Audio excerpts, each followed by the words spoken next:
never did start over, and we never did go through the whole thing. 5 minutes turned into 15 minutes, and Imogene Herdman spent the whole time smoking cigars in the ladies' room.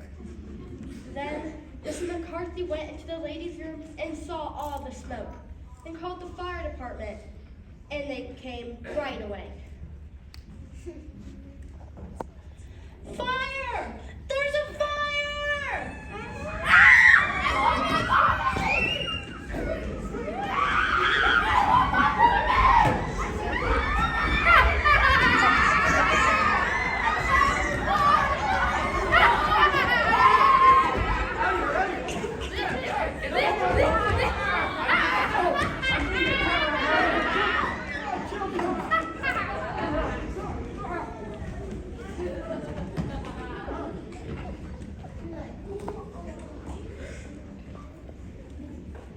They cleared everybody out of the building and dragged a fire hose through the church, looking for a fire to put out. But the only thing they found was in the kitchen. All the applesauce cake burnt up.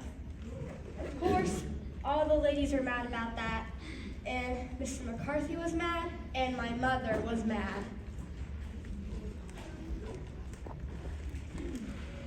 Why in the world did you call the fire department about a little bit of smoke?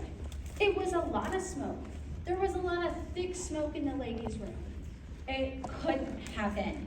And now look, we have the church full of firemen, and half the street is full of baby shepherds crying, and baby angels crying, and shepherds all over the fire trucks, and half the neighborhood. Didn't you realize it was just cigar smoke? No, I didn't know it was cigar smoke. I don't expect to find cigar smoke in the ladies' room of a church. Alice Wendelkin's mother was mad too, and the whole Ladies' Aid Society was mad. And Reverend Hopkins said he didn't know what to think. I've been on the phone all day and I can't make heads or tails of it. Some people say they set fire to the ladies' room. Some people say they set fire to the kitchen. Well, I don't know which to believe, but if there's one thing I know for sure, it's that this is really going to put a dent in our collections. I understand, Reverend, but you have to understand the Herdmans. The Herdmans have done nothing but cause trouble since they came here. I bet half the mothers calling me saying they don't want them around their children. They say they're nothing but a bad influence. Vera Wendelkin says all they do is talk about inappropriate behavior in underwear. Now that was Toby Clark talking about the underwear. And the only fire was in the kitchen where the applesauce cake burned up. Well, the whole church is in an uproar. I know, Reverend, but as a church, aren't we supposed to welcome the needy and feed the hungry, shelter the homeless? Isn't that what a church is for? Well, yes, but you have to understand that my role as shepherd is that I have to watch after my flock, especially when someone puts them in danger.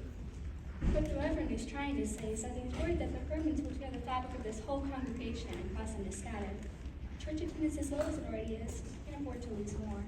I know, Mrs. Hopkins, but how will we ever learn to live with the Herdmans if we're not around the Herdmans? I mean, I don't think we should turn them away just because they're a bit eccentric. After all, John the Baptist lived in the desert and ate locusts and honey. I hear you, Grace, but I worry that at this rate, we won't even have a building to have a pageant. In light of this, don't you think we should cancel it? Oh, I bet that was Helen Armstrong's idea. We could blame it on the fire. Makes a good excuse. I bet that was Edna McCarthy's idea. Well, everyone just seems to think it's going to be a Disaster? Well, they're wrong. This is going to be the best Christmas pageant we ever had. Grace, I don't think anyone's going to come to see it. Bill, have a little faith. At least we can use trust Grace. He wasn't put in charge for nothing. You have my full support. I appreciate your confidence, Mrs. Hopkins, and I promise you I won't let it be in vain. I still don't think anyone's going to come, but all right.